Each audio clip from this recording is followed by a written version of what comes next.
Laut Cina Selatan sering menjadi kawasan pertikaian yang melibatkan beberapa negara Asia Tenggara dan Tiongkok. Dianggap sebagai kawasan perairan yang paling banyak tuntutan klaim perbatasan. Salah satu kasus unik yang melibatkan kawasan Laut Cina Selatan ini terkait dengan gugusan Kepulauan Natuna. Secara geografis, Kepulauan Natuna berada di tengah-tengah negara Malaysia, yakni antara Malaysia Barat di Semenanjung Malaya dan Malaysia Timur yang berada di Pulau Kalimantan. Tetapi, Kepulauan Natuna masuk dalam kekuasaan negara Indonesia. Jika dalam peta ditarik garis lurus dari Terengganu ke Sarawak, pastinya akan melintasi Kepulauan Natuna.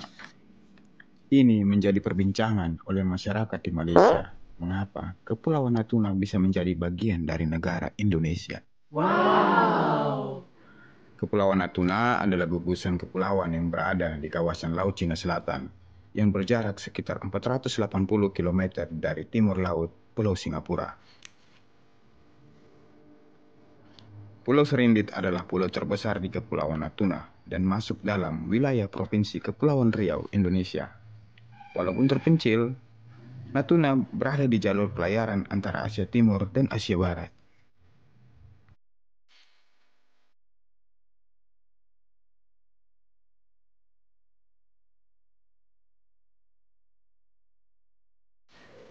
Dalam video kali ini, kita akan membahas mengapa Kepulauan Natuna menjadi wilayah negara Indonesia.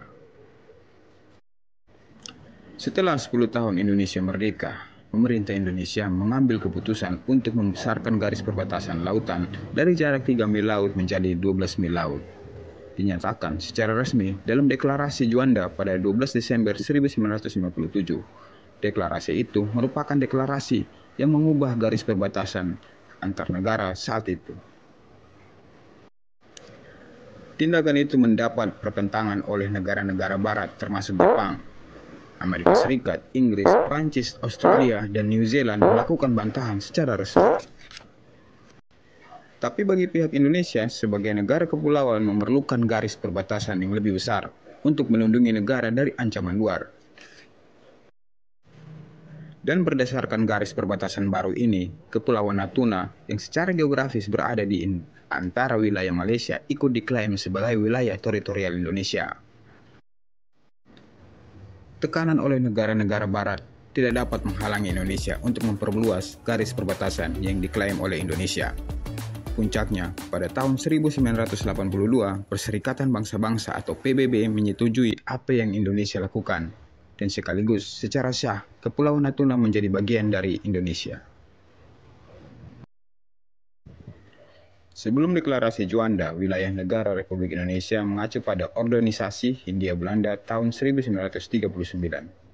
Dalam peraturan zaman Hindia Belanda ini, pulau-pulau wilayah Nusantara dipisahkan oleh laut di sekelilingnya, dan setiap pulau hanya mempunyai laut di sekeliling sejauh 3 mil dari garis pantai. Ini berarti kapal asing boleh dengan bebas melintasi laut yang memisahkan pulau-pulau tersebut. Beberapa waktu lalu, Tiongkok mengklaim perairan Natuna di dalam 9 dash line atau 9 garis putus-putus yang disebut Tiongkok sebagai traditional fishing ground. Kemudian belum lama ini seorang ilmuwan asal Malaysia mengeluarkan klaim sejarah bahwa Laut Natuna adalah milik Malaysia. Cari gara-gara nih kayaknya. Melihat ke belakang, dikutip dari berbagai sumber, sebuah deklarasi dilakukan pada 13 Desember tahun 1957 yang dikenal dengan Deklarasi Juanda, mempertegas laut-laut yang masuk dalam wilayah Republik Indonesia. Dengan demikian, laut-laut antara pulau tidak lagi menjadi lautan bebas, melainkan milik Republik Indonesia, dan Kepulauan Natuna menjadi bagian dari wilayah Republik Indonesia secara sah. Untuk menjaga keutuhan Negara Kesatuan Republik Indonesia, pemerintah Indonesia telah hadir di Kabupaten Natuna yang merupakan salah satu kabupaten terluar negara Indonesia. Natuna memiliki sentra kelautan dan perikanan terpadu atau SKPT Selat Lampa, dan diproyeksikan pada tahun 2022 memiliki pos lintas batas negara atau PLBN terpadu Serasan.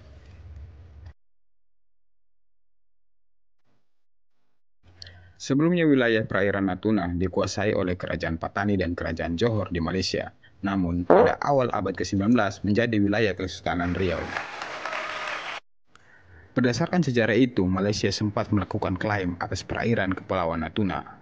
Tapi klaim itu dihentikan sejalan dengan terjadinya konfrontasi Indonesia dan Malaysia.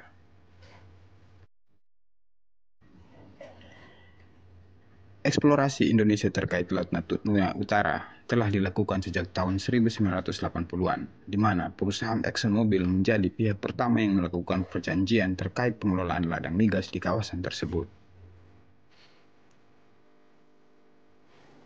Seiring dengan meningkatnya klaim Tiongkok terhadap kawasan laut tersebut, maka pemerintah Indonesia resmi menggunakan nama Laut Natuna Utara sebagai wilayah perairan kawasan zona ekonomi eksklusif Indonesia yang terletak di sebelah utara Laut Natuna. Namun, nama Laut Natuna Utara belum diakui dalam peta internasional dan masih menggunakan nama Laut Cina Selatan.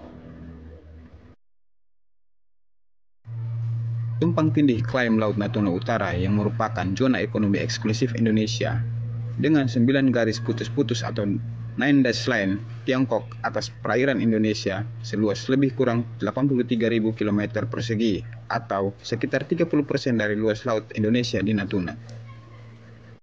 Sengketa ini mulai muncul sejak tahun 2010.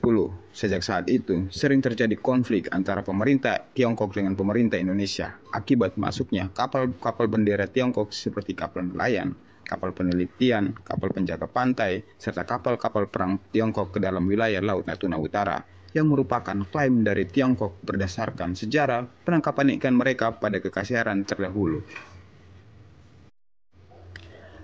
Konflik masuknya kapal penangkapan ikan di wilayah Laut Natuna Utara tidak hanya dari kapal berbendera Cina saja, tetapi juga dari kapal-kapal berbendera Malaysia dan Vietnam yang melakukan operasi di Natuna Utara secara ilegal. Wilayah Natuna adalah salah satu kekayaan alam Indonesia. Terima kasih sudah menonton. Jangan lupa like, komen, dan subscribe.